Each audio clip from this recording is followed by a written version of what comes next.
पिछले क्लास में हम लोग क्या पढ़े? लेमिस थ्योरम, ठीक है। लेमिस थ्योरम समझ में आ गया होगा?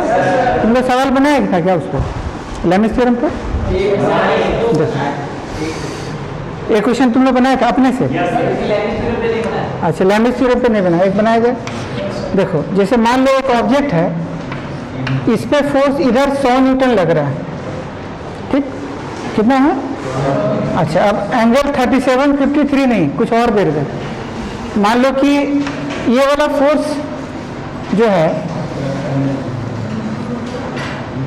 ये एंगल 37 डिग्री है और इस फोर्स को F1 मान लो, 37 30 ले लेते हैं, ठीक? ये वाला फोर्स F2 ले लो और ये एंगल भी 30, ठीक? How many forces total? 3। ये 100 न्यूटन, ये F1 और F2, ठीक? बल्कि है। अच्छा, क्या क्वेश्चन है कि if object is in equilibrium, object अगर इक्विलिब्रियम में है, ठीक है, तो फाइंड F1 एंड क्या F2। F1 और F2 क्या होगा ये निकालना है, बल्कि है, ठीक? देखो बनाओ तो, पहला रेजोल्यूशन मेथड से बनाओ, जनरल मेथड, और दूसरा फिर लेमिस थ्योरम। पहला सबसे पहले बनाएगा क्या? जनरल मेथड, और दूसरा क्या बनाएगा? Lami's theorem. दोनों से बनाना है।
F1 और F2 का वैल्यू 100 आया है सबका? है सबका? कितने हाथ उठाते? हाँ, वेरी गुड। तुम्हारा इधर सबका ठीक है। F1 और F2 दोनों का मैग्नीट्यूड कितना है? 100 है, ठीक? अब लेमिस थ्योरम से नाउ अप्लाई लेमिस थ्योरम, जो लास्ट क्लास में बताए थे। अब लेमिस थ्योरम से बनाएगा सब कोई।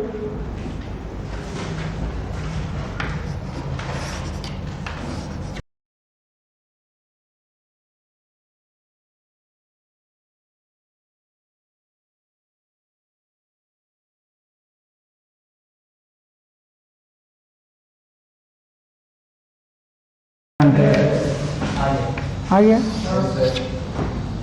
कितने का हाथ उठा तो सबका लेमिस थ्योरम से है? कोई दिक्कत वाली बात? फटक से बन जाता है। अच्छा, देखते हैं थोड़ा। इधर F1 10 न्यूटन, ठीक? इधर F2 मान लो 100 न्यूटन, और ये थीटा का फेमस वैल्यू कितना ले लें? 37। चलो एक और F4 कर देते हैं, ये भी 100 न्यूटन, ठीक है? और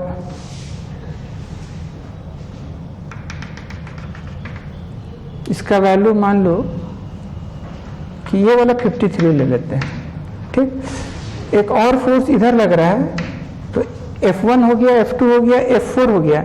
चलो इसको F3 कर देते हैं। F3 जो है 20 न्यूटन लग रहा है। एक फोर्स अननोन कर देते हैं, ठीक? ये अननोन है, लेट इट बी क्या? F1 हो गया, F2 हो गया, F3 हो गया। F5 कर देते हैं और लेट दिस एंगल भी क्या, थीटा। तो क्वेश्चन है, क्या लिखा क्वेश्चन में, if the object is in equilibrium can we apply Lami's theorem? सब लैमिस थ्योरम, क्योंकि मोर देन 3 वेक्टर्स है। बट बनेगा कि नहीं बनेगा? बनेगा किस मेथड से? हाँ, रेजोल्यूशन मेथड से बन जाएगा। तो क्वेश्चन है कि if object is in equilibrium, अगर ऑब्जेक्ट इक्विलिब्रियम में है तो फाइंड क्या, F5 एंड थीटा। थीटा का वैल्यू भी निकालना है और F5 का भी वैल्यू निकालना है। चलो बनाना शुरू करो, तो सब कोई अपने से बनाएगा। How many total vectors? 5। 1 2 3 4 general method. सारे वेक्टर्स को सबसे पहले AI कैप प्लस के फॉर्म में लिखेंगे, टोटल आएगा। उसके बाद आई कैप का समेशन को 0 करेंगे, जे कैप का, और फिर निकल जाएगा। बनाना शुरू करो फिर।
F5 बराबर क्या होगा, अंडर रूट 900 प्लस 1600, तो कितना हो गया, कितना 2500, तो 50 न्यूटन आ जाएगा। देख रहे हैं, ठीक। कहाँ दिक्कत? अच्छा, इक्विलिब्रियम होने का काबिलियत है या कि नहीं है? तो देखो कैसे कैसे क्या हो रहा है। अगर देखो तो सारा फोर्स देखो क्या क्या है, ऐसे है, ऐसे है, ऐसे है। देखा जाए ये वाला कितना है 100, और ये कितना है 37, ये कितना आया 50, ये कितना आया 53। एक और फोर्स इधर है कितना 10 न्यूटन, एक और फोर्स इधर है कितना 20 न्यूटन, और इधर है तुम्हारा 100 न्यूटन, और ये कितना एंगल बना के 53 डिग्री बना के, ऐसे है ना। अब देखा जाए तो 100 का इधर वाला कंपोनेंट 100 cos 37 कितना होता है 80 न्यूटन, और एक कंपोनेंट इधर गया कितना 60 न्यूटन, बोल भी है। अच्छा, 50 का इधर वाला 50 cos 53 कितना 30 न्यूटन, और इधर 40 न्यूटन। अच्छा, ये 100 का इधर 100 cos 53 कितना होगा 60 न्यूटन cos 53 3/5, और इधर क्या होगा 80 न्यूटन, यही ना है सारा फोर्स। देखो अब इधर 80 प्लस 30 क्या 90, 90 में 60 प्लस 30 को 90 बैलेंस हो गया। तो देखो इधर का 80 और 10 90 न्यूटन ने इधर का 60 प्लस 30 न्यूटन को क्या किया, नहीं आया, इसीलिए तेरा समेशन ऑफ Fx 0 हो गया था। फील आया? और ऊपर में 40 और 60 100 न्यूटन ने नीचे वाला 100 न्यूटन को 80 प्लस 20 100 न्यूटन को क्या किया? तो ये इसको कैंसिल किया और ये, तो इससे समेशन ऑफ एफ वाई तुम्हारा 0 हो गया। अब एफ एक्स भी 0 एफ वाई भी 0, तो अंडर रूट क्या होगा? समेशन ऑफ एफ एक्स का स्क्वायर प्लस व्हाट, ऐसे। तो बोल कितना आ गया? तो ऑब्जेक्ट कंप्लीट इक्विलिब्रियम में है या नहीं है? है? नहीं आया, नहीं आया। कहाँ दिक्कत? कोई कहा? देखो, तो अभी हम लोग क्या सीखें कि मान लो ये ए वेक्टर है, ये बी वेक्टर है, ये सी वेक्टर है, सारे के बीच में कितना एंगल है? 120 120 120। सिमेट्री आ गया। तो सबका मैग्नीट्यूड भी सेम होना चाहिए, तभी तो इक्विलिब्रियम रहेगा। तो ये क्या होना चाहिए? Mod of a equal to अगर होगा, और सब एक दूसरे से कितने एंगल बनाएगा? ये इसके साथ 120, ये इसके साथ कितना, और ये इसके साथ, तो एक वेक्टर दूसरे वेक्टर से अहेड कितना रहेगा? अहेड 120 डिग्री का एंगल बनाएगा सारा वेक्टर। तो एक वेक्टर दोनों वेक्टर को क्या करेगा? कैंसिल आउट करेगा। कैसे कैंसिल हो रहा है? Let it be equal to, ठीक है। तो ये वाला x, ये वाला x और ये वाला x कितना एंगल? 120 120 और कितना? 120। इसका रिजल्टेंट कितना होगा? 0। इसका रिजल्टेंट 0। कैसे 0 हुआ? तो ये दोनों का x, तो ये वाला का रिजल्टेंट क्या होगा? Under root what, x square plus x square plus 2x² cos of कितना? 120। यही ना होगा जी? कॉस 120 कितना होता है?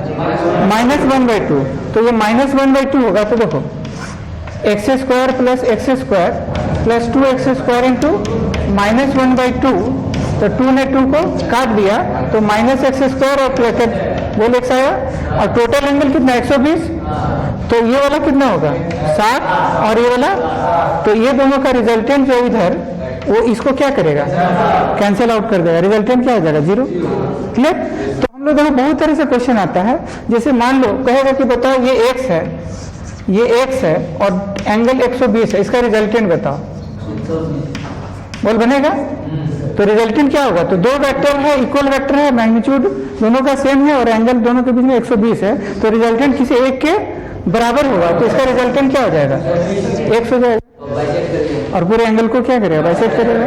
और अगर पूछा गया कि एक x इधर है, इधर है, इधर है, बोलो इसका रिजल्टेंट क्या होगा? Find r vector. सबके बीच में कितना एंगल है? 120 120 120। हाँ, तो रिजल्टेंट जो है सिमेट्री के चलते भी कर सकते हैं। सिमेट्री बहुत बड़ी चीज है। सिमेट्री के चलते भी क्या हो गया? रिजल्टेंट 0 हो गया। कहाँ दिक्कत? नहीं आया? समझ में ना?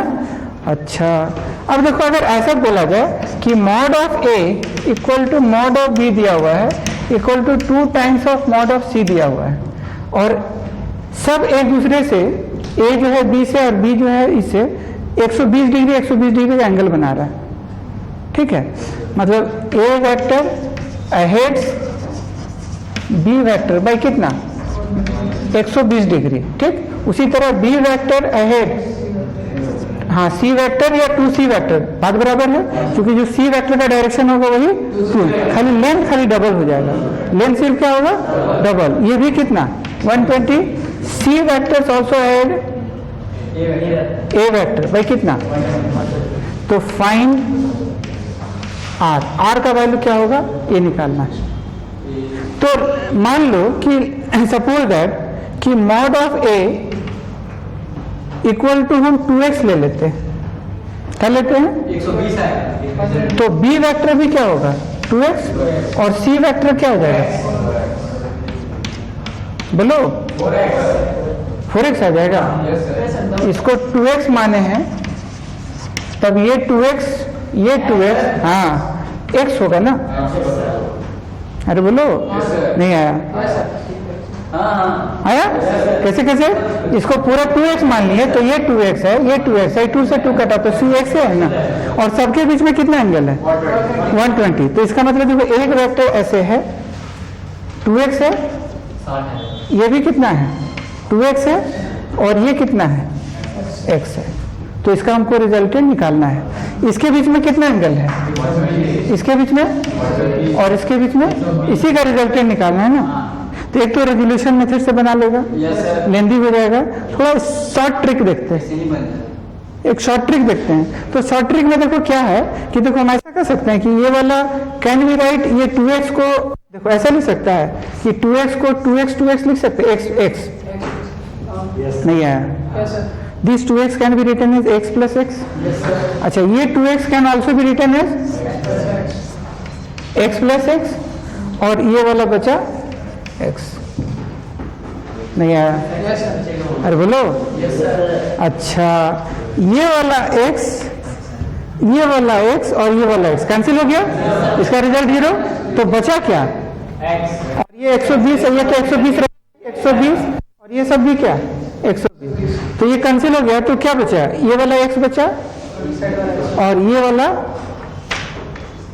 x बचा, ठीक है, ये वाला x बचा और सब खत्म हो गया, क्योंकि ये खत्म, सिर्फ ये वाला x बच गया अनकैंसिल्ड और ये वाला x बच गया अनकैंसिल्ड, बोल गया।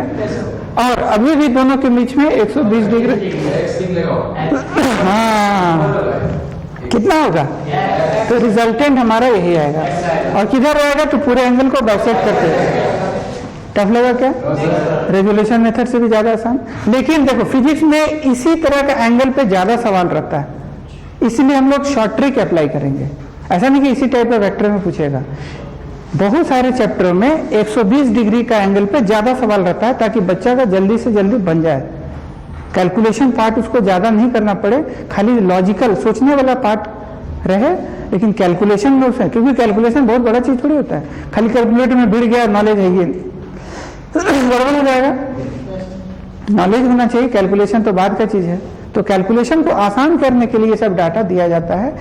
लेकिन जिसको अच्छा से समझ में आएगा वेक्टर, जो ये सब का ट्रिक्स पता है, तो फटाफट बना देगा, नहीं तो रिजॉल्व करते रहो। ऐसे भी तो आ जाएगा सर, हाँ 2x है, हाँ ऐसे भी कर सकता था कि देखो ये 2x है, देखो ऐसे कर सकते थे 2x और इधर x था ना, तो एक x खाली बढ़ा दो, एक x इधर बढ़ा दो और ये x इधर बढ़ा दो, बढ़ा दिया। वी आर इम्पोजिंग दो x, तो फायदा क्या हुआ, ये वाला 2x, ये वाला 2x, ये वाला 2x कैंसिल आउट हो गया, बेचारा बच गया ये वाला x, वही x रिजल्टेंट होगा। नहीं आया, फील आया कैसे कैसे बनाया जाता है। अच्छा, अब देखो ये वाला x है, या हाँ चलो ये वाला 2x है, और ये वाला सारा टोटल इस तरह का जो बनेगा ना 120 डिग्री के ऊपर ही होगा। कहेगा इसका रिजल्टेंट बताओ, इसका x 2x 3x और 120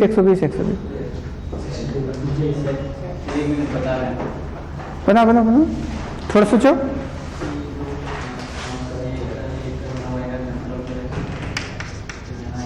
अगर दिक्कत हो तो एक x लेके देखो, एक x लिखो।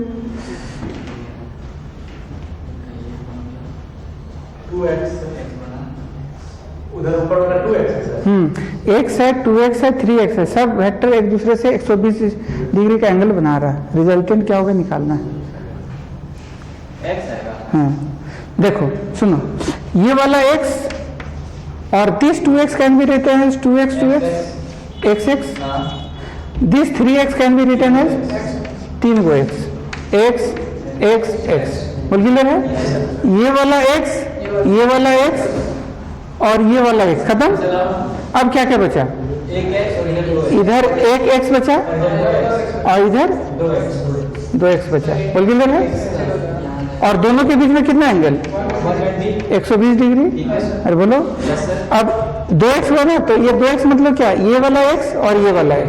अब ये वाला x और ये वाला x, हाँ तो x से बनाएगा और एक x इधर बन गया, और ये टोटल चूंकि कितना है 120 है, तो ये इस x का बाइसेक्टिंग इधर रहेगा, तो ये 60 हो जाएगा, तो ये 60 डिग्री रह जाएगा। नहीं आया, ये वाला x ये वाला x दोनों के बीच में 60 डिग्री का एंगल, तो रिजल्टेंट निकल जाएगा। तो अब तो रिजल्टेंट किससे? मतलब 120 पैरेग्राम लॉ से। अरे अब तो 60 हो गया ना, 120 थोड़ी रहा। अरे ये वाला x और ये वाला x का रिजल्टेंट ये x हो गया, क्योंकि दोनों के बीच में 120 है। जब 120 होता है तो किसी एक ही के बराबर होता है ना, तो इसका रिजल्टेंट और इसका रिजल्टेंट ये वाला x हो गया, और ये वाला जो x है वो ये वाला x है। मतलब कुल मिला के वी कैन से दैट कि there are what, there are only दो ही वेक्टर x x, और दोनों के बीच में हाउ मच 60 डिग्री। अब ये पैरेग्राम लॉ लगा दो, तो we know two vector, angle between them is also known, तो what we can write x square plus 2x² cos 60 degree है ना। cos 60 कितना होता है 1/2, 2 से 2 कटेगा तो x ये आ गया √3x। तो अंततः इसका सबका रिजल्टेंट आया, बीचों बीच जाएगा ना, इसका इधर आएगा, तो इसका सबका रिजल्टेंट जो है √3x आएगा। वो क्लियर है? ये ट्रिक से निकाल लिए, अगर इस टाइप का होगा तो अंत रिजॉल्व करते रहो, ठीक है। हालांकि ये सब कुछ आना चाहिए, बट 120 डिग्री के ऊपर अगर सवाल होगा तो फटाक से बन जाएगा। नहीं आया? कहाँ दिक्कत? कोई कैसे वाली बात? ठीक है, देखो जैसा कि हम लोग पढ़े थे, sum of all the vector taken in the same order, resultant क्या होता है? 0। लिखा था ना, क्या लिखा था? Sum of all the vector taken in the same order, resultant क्या होगा? 0। और रिजल्टेंट 0 होगा तभी क्लोज पॉलीगन बनेगा, अदरवाइज क्लोज पॉलीगन नहीं बनेगा। कि जैसा कि मान लो कि ये वेक्टर x है, ये वेक्टर x है, और ये वेक्टर का मैग्नीट्यूड भी x है, तो 120 120 120 बोल क्लियर है? अरे बोलो, can we make a triangle by the help of this vector? Yes, triangle बना सकते हैं ऐसे, ये ना है। अब ये वाला वेक्टर ये वाला है, ये वेक्टर 1, वेक्टर 2, वेक्टर 3, ये वेक्टर 1 हो गया। अरे बोलो, ये वेक्टर क्या हो गया? 2 हो गया, और ये वेक्टर तुम्हारा 3 हो गया, ठीक? बोलो क्लियर? अब चूंकि 120 120 120, तो 120 कौन वाला? बाहर वाला ना, ये वाला 120 ये ना है, ये वाला कितना? 120, ये वाला कितना? तो ये कितना? 60, ये कितना? 60, ये कितना? 60, ठीक। तो अगर सब सेम लेंथ का होगा तो इक्विलेटरल ट्रायंगल बनेगा। क्या बनेगा? इक्विलेटरल ट्रायंगल बनेगा। अच्छा, अब अगर लेंथ, मतलब कि हम लोग ऐसा भी कर सकते कि मान लो ये A है, ये B है, ये C है, तो हम लोग AB vector plus what plus CA vector, सबका रिजल्टेंट क्या हो जाएगा? 0। नहीं, sum of all the vector taken in the same order, resultant क्या होगा? 0। अब देखो, मान लो कि क्या इसका रिजल्टेंट 0 होगा? कि अगर मान लो एक को हम 2x कर दिए, या मान लो 3x कर दिए, बोल क्लियर है? एक को 3x कर दिए, एंगल सब वही है, इसको x से रहने दिए और इसको भी हम x ही रहने दिए, और ये एंगल भी वही रहने दिए 120 120 120, बोल क्लियर है? देख लो, क्या इसका रिजल्टेंट 0 होगा? नहीं होगा। इसका रिजल्टेंट क्या होगा? फाइंड रिजल्टेंट बोलेगा तो क्या होगा? तो x का इधर x, ये वाला x इस 3x को कैंसिल कर पाएगा? नहीं कर पाएगा। तो इसका रिजल्टेंट कितना होगा? 2x होगा। अरे बोलो, अच्छा, अब हम इक्विलेटरल ट्रायंगल बनेगा क्या? अब इसको बना के देखो तो ट्रायंगल वगैरह 120 120 120 है, तो देखो एक सेकेंड,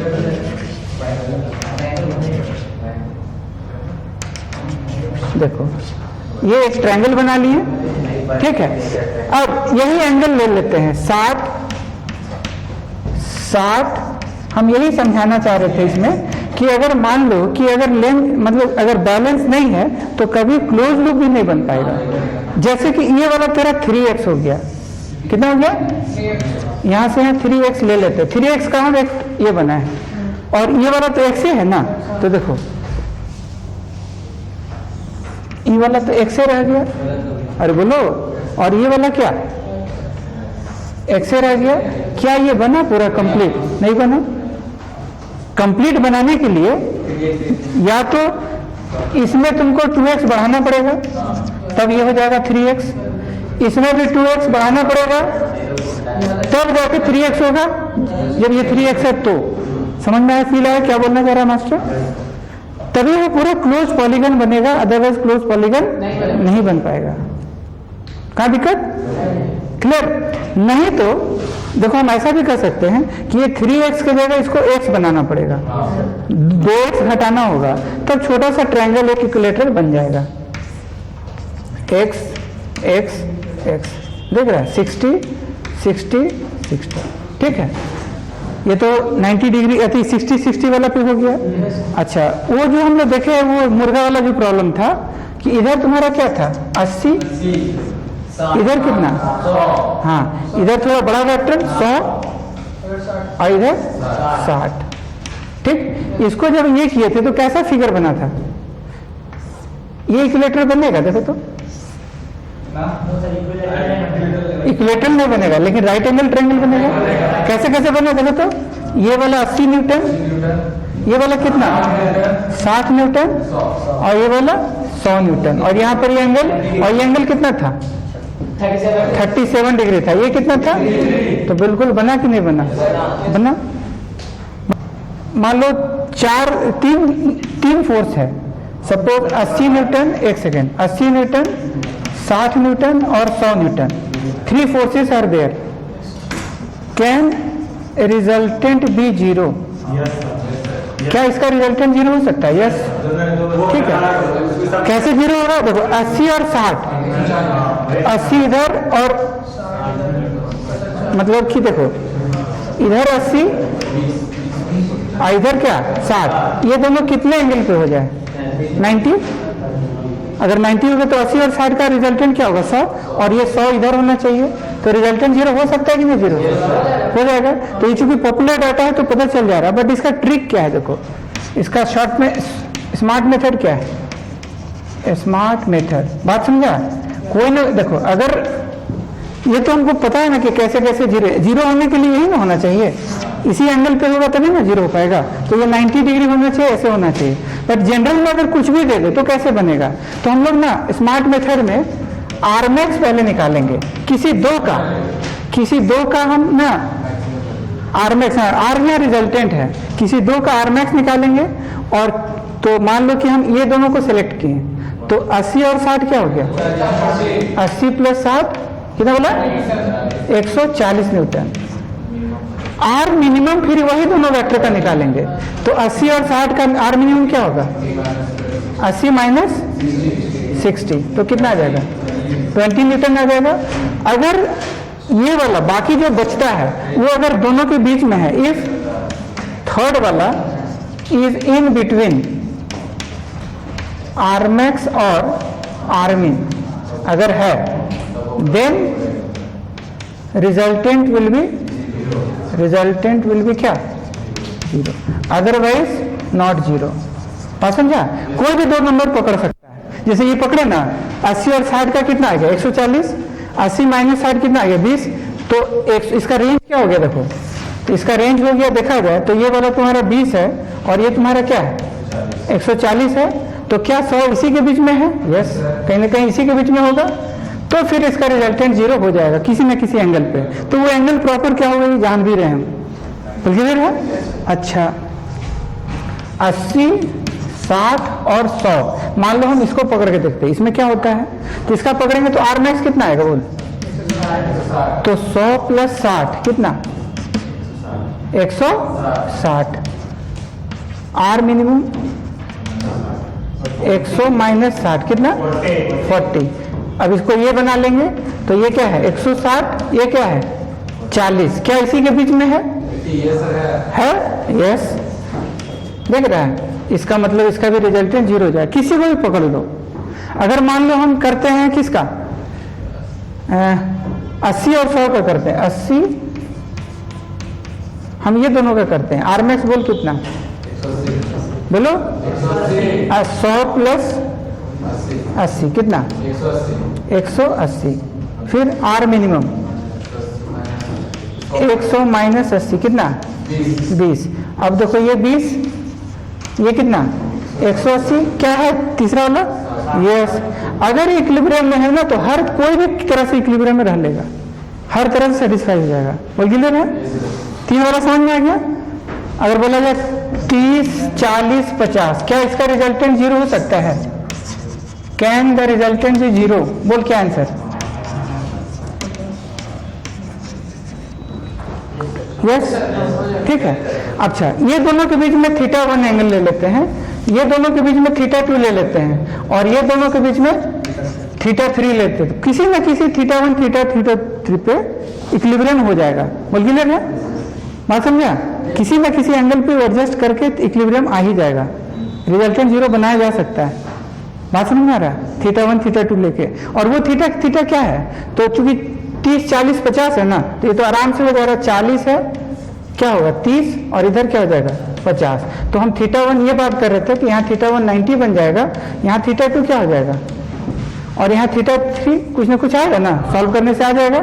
जैसे ये वाला तुम्हारा ऐसे है ना, तो ये तुम्हारा 37, तो ये 53 हो जाएगा, ये 53 तो ये 37 हो जाएगा। तो ये वाला θ2 का बात हो रहा है 90 प्लस 37 बन जाएगा, और ये थीटा का बात हो रहा है 90 प्लस 53 बन जाएगा। ठीक है, तो 90 प्लस 53 और प्लस ये वाला 37, देखो, और ये वाला 50। कहने का मतलब कि इस तरह से एंगल एडजस्ट हो जाएगा और इक्विलिब्रियम में आ जाएगा कोई ना कोई।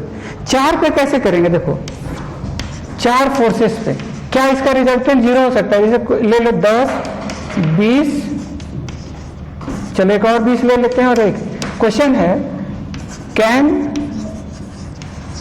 Resultant be what? 0। क्या इसका रिजल्टेंट 0 हो सकता है?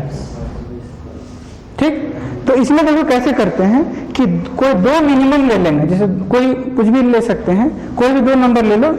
कोशिश करो कि 2 छोटा 2 नंबर और 2 कंपैरेटिवली बड़ा 2 नंबर का आर मिनिमम आर मैक्सिमम ले लो। ठीक है, तो इसका ये दोनों नंबर का और ये 2 नंबर का, इस दोनों नंबर का आर मैक्स कितना होगा? बोल 20 plus 10 that is equal to 30। इसका आर मिनिमम क्या होगा? तो 20 माइनस 10 कितना? 10। ठीक, इस दोनों नंबर का आर मैक्स कितना होगा? 30 प्लस 20 कितना? 50। आर मिनिमम क्या होगा? बोलो, तो 30 माइनस 20 इक्वल टू क्या? 10। अब ना ओवरलैपिंग एरिया, अगर दोनों का हम अलग अलग बनाएंगे नंबर लाइन के ऊपर, अगर दोनों के बीच में ओवरलैपिंग है तो इक्विलिब्रियम 0, मतलब इसका रिजल्टेंट 0 होगा, अदरवाइज 0 नहीं होगा। तो इसका ओवरलैपिंग क्या होगा? देखो तो इसका और इसका, देखो इसका 30 है, इसका 10 है, तो 10 इधर बनता है और 30 इधर बनता है। ये समझ में आया? इसका पहले बना लेते हैं, इसका 50 इधर और इसका 10 इधर, समझा? ये किसका है? ये दोनों का। फिर ये दोनों का देखो 30 और 10 है, हाँ, तो ये वाला तो इसका हो गया ना ऐसे, और ये 30 है और ये 10 है, तो 30 और 10 कैसे हो गया? तो 30 इसी में आएगा और इसका 10 वहीं पर रह जाएगा। तो देखो ये वाला ओवरलैपिंग है कि नहीं? इतना part, this part is what? ये 10 और ये क्या हो जाएगा? 30। तो दिस इज व्हाट? ओवरलैपिंग। अगर ओवरलैपिंग एरिया में है, अगर एरिया कैसा है? ओवरलैपिंग है, तो सारे फोर्स का किसी ना किसी एंगल पे रिजल्टेंट 0 हो जाएगा। ठीक, कैसे 0 होगा? सुनो, इसको फिल कराते, 10, 20 और क्या? 30। ठीक, अच्छा 20 और 30, मान लो ये एंगल θ1 है, θ2, θ3, और इसके बीच में क्या? कोई ना कोई तो एंगल होगा, तभी तो इसका रिजल्टेंट 0 होगा। कोई ना कोई एंगल होगा ना। अब सुनो, 10 और 20 का रिजल्टेंट सॉल्व करेंगे तो कोई ना कोई डायरेक्शन में जाएगा ना। अरे बोलो, तो 10 और 20 का हम कुछ भी रिजल्ट, इसके बीच में पता है रिजल्टेंट मैक्सिमम कितना जाएगा? तो 20 प्लस 10 कितना जाएगा? 30, और 20 में से 10 जाएगा, तो 10 और 30 के बीच में कोई ना कोई तो रिजल्टेंट होगा ना। वो डिपेंड करता है किस पे? θ1 पे। ठीक, तो मान लो वो गया और ये वाला ऐसे हो गया, let it be equal to F1। नहीं आया? बोलो, उसी तरह से ये दोनों का रिजल्टेंट का बात करेंगे तो इसका हाईएस्ट वैल्यू क्या है? तो 30 प्लस 20 क्या? 50, और 30 में से 20 गया 10। तो सब कुछ डिपेंड करता है एंगल पे कि थीटा, ये दोनों के बीच का θ3 क्या है। जैसे पहले थीटा 1 पे काम किया, अब किस पे काम करेंगे? तो थीटा 3 कैसा है, मतलब 30 और 20 का थीटा 3 किस तरह का है उस बात पे डिपेंड करता है। अगर थीटा 3 मान लो 0 डिग्री होगा तो इसका मैक्सिमम वैल्यू 50 होगा, थीटा 3 यार क्या होगा 180 होगा, तो मिनिमम 10 होगा। किसी न किसी एंगल पे 50 और 10 के बीच में रहेगा ही, ठीक। तो ये दोनों के बीच में तो समझ में आया, तो वो आ रहा है कि नहीं आ रहा है, देखो तो उसी ओवरलैपिंग एरिया होगा तभी ना हो पाएगा। तो मान लो F1 है और इधर क्या है F2, तो ये वाला और ये वाला उसी एरिया में आ रहा है कि नहीं? तो ये प्रॉपर एंगल में ये दोनों अगर डायरेक्शन अपोजिट हो जाए, मतलब इस F1 का मतलब कहने का मतलब कि ये जो F1 है इसका F1 और इसका F2 अगर एक दूसरे के अपोजिट हो जाएगा, दोनों एक दूसरे का, तो एक दूसरे को क्या करेगा, कैंसिल होगा कर देगा। बट कैंसिल आउट करने के लिए दोनों का मैग्नीट्यूड सेम होना चाहिए और दोनों का डायरेक्शन बिल्कुल अपोजिट होना चाहिए। तो अगर मैग्नीट्यूड सेम होगा तभी ना ओवरलैपिंग एरिया में होगा। नहीं चमका, क्या हुआ, चमक गया? अगर ओवरलैपिंग एरिया में होगा तभी तो दोनों का मैग्नीट्यूड सेम होगा और उसका रिजल्टेंट 0 हो सकता है, अदरवाइज 0 नहीं हो सकता। कहाँ दिक्कत समझ?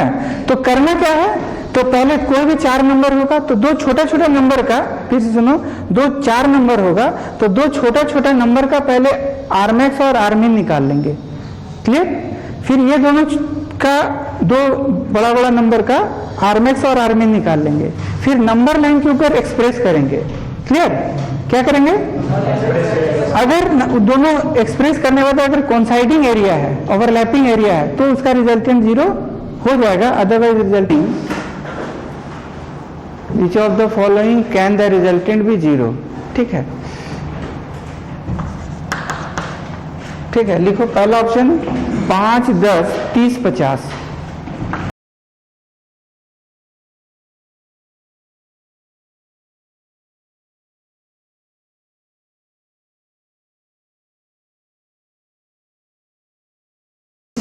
चालीस, 90, ये सब में किसका रिजल्टेंट 0 बनाया जा सकता है? क्या लिखा, which of the following can the resultant be 0, बनाओ तो।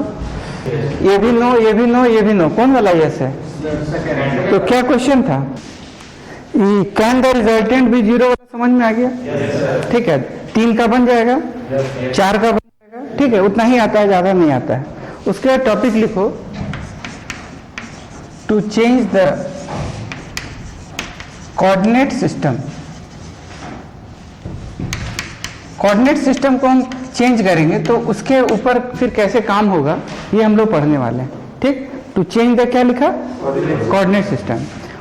ऐसे ही देखो काफी पॉपुलर यही वाला सिस्टम है कि देखो हम लोग क्या क्या लेते हैं, ये एक्चुअली ना फ्लेमिंग एक साइंटिस्ट था,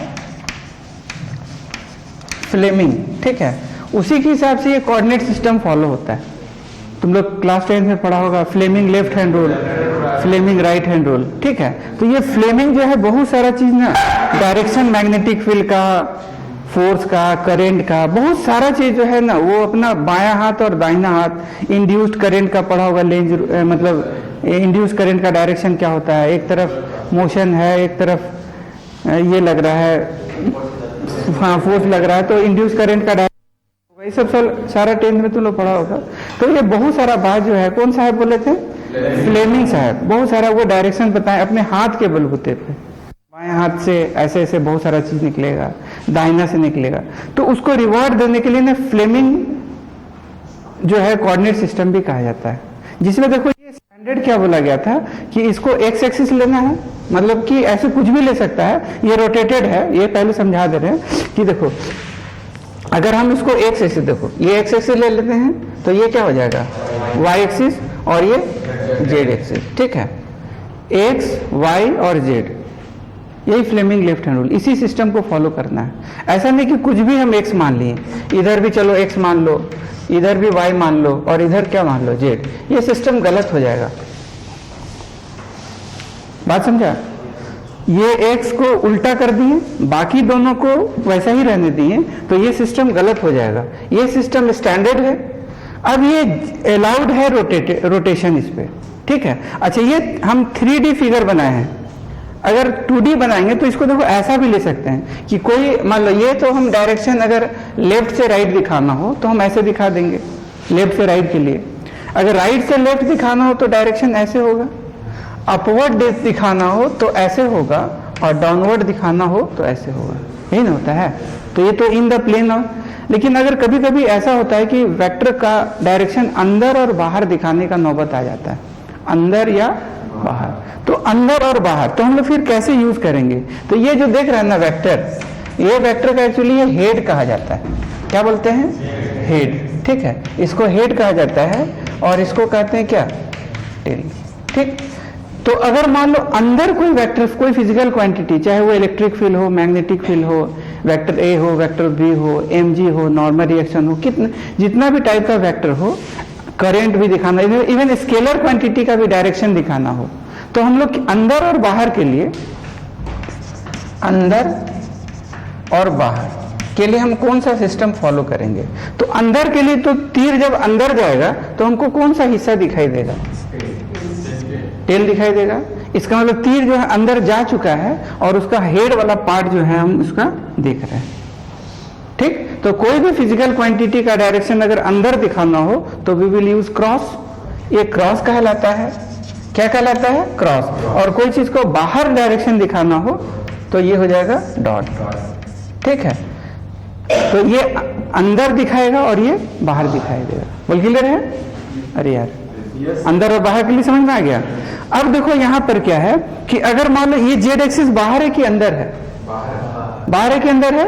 बाहर है। तो बाहर है तो हम इसको ऐसे भी बना सकते हैं, ये एक्स एक्सिस है, ये वाई एक्सिस है, तो ये कंप्लीट देखो यहाँ डॉट मारेंगे कि क्रॉस मारेंगे? तो बाहर के लिए डॉट होगा और अंदर के लिए क्रॉस होगा। ये समझ में आया इसका ऐसे क्यों किया गया है? अंदर जाएगा तो हेड दिखाई देगा कि टेल दिखाई देगा? टेल दिखाई देगा। तो टेल दिखाई दे रहा है, इसका मतलब कोई फिजिकल क्वांटिटी अंदर की ओर दिखाना चाह रहा है।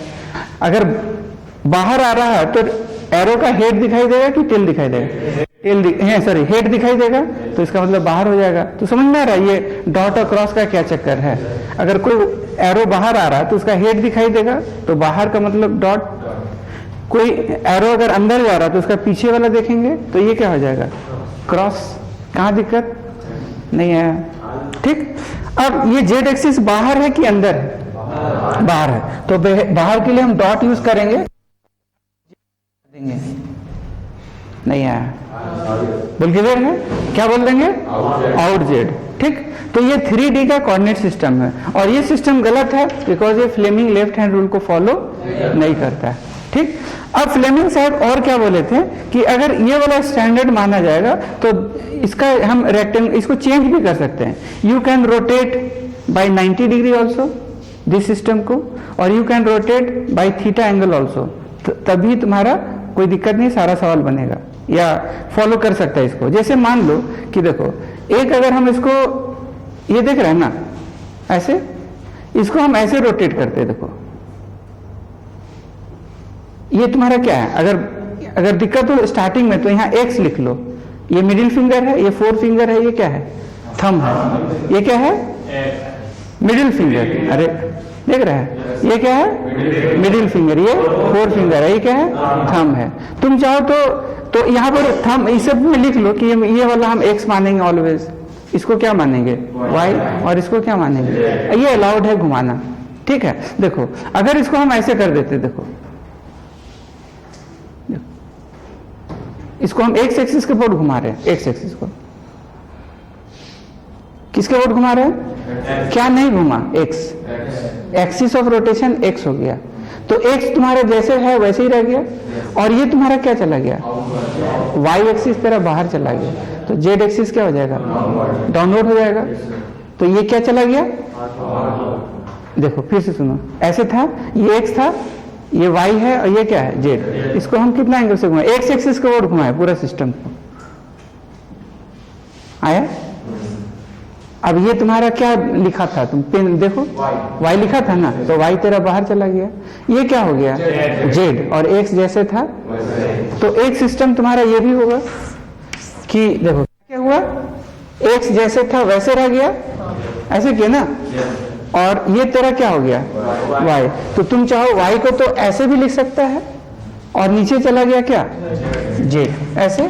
तो या तो ऐसे लिख लो, तो ये ये एक्स हो गया, ये वाई हो गया जी, ये भी तेरा एक सिस्टम हो गया, ठीक है, इसी को रोटेट होने से। या फिर तुम चाहो तो इसको ऐसे भी लिख सकता है जेड, और ये वाई बाहर है ना, तो हम डॉट लेंगे कि क्रॉस लेंगे, वाई बाहर के लिए डॉट लेंगे, तो ये आउट वाई हो जाएगा। नहीं आया, एक सिस्टम हमारा ये भी हो जाएगा। कहाँ दिक्कत, कोई दिक्कत वाली बात समझ में आ रहा है? अच्छा, ये एक्स है, ये वाई है, तुम चाहो तो इसको जेड एक्सिस के बोर्ड घुमा लो। अगर जेड एक्सिस के बोर्ड घुमा लेगा तो देखो कैसा होगा, एक्स है, वाई है, ये क्या है, इसको घुमाओ। जेड एक्सिस इसका चेंज नहीं होना चाहिए, जेड एक्सिस का ऐसे ही रहना चाहिए, ठीक है। तो देखो हम अगर मान लो ऐसे था, हम 90 डिग्री से रोटेट करा रहे हैं, कितने एंगल से, तो 90 डिग्री से रोटेट कराएंगे तो जेड तुम्हारा जैसे था वैसे रह गया, क्योंकि जेड एक्सिस के बोर्ड घुमाया था, और इसका एक्स इधर था, वो घूम के 90 डिग्री में ऐसे आ गया, तो ये तेरा क्या हो गया, क्या हो गया, वाई हो गया, ये तुम्हारा, और ये तुम्हारा जेड हो गया, ठीक है। देखो ये हम लोग ऐसे घुमाएंगे तो ऐसे है ना, अगर 90 डिग्री से घुमाएंगे तो एक्स चला जाएगा नीचे, वाई चला जाएगा इधर, और जेड हो जाएगा। अगर 90 से घुमाएगा तो, और 90 से घुमा दो तो ऐसे हो जाएगा, समझ में आ रहा है? 90 डिग्री से घुमा दो, चाहे 180 डिग्री से घुमा दो, चाहे थीटा एंगल से घुमा दो, सब में बात बराबर है। तो कि हम लोग 90 डिग्री से घुमाए तो ये हुआ। अगर सपोज दैट कि ये एक्स एक्सिस है, ये वाई एक्सिस है, तो इसका जेड किधर होगा, आउट जेड। यही फ्लेमिंग लेफ्ट हैंड रूल का कोऑर्डिनेट सिस्टम है।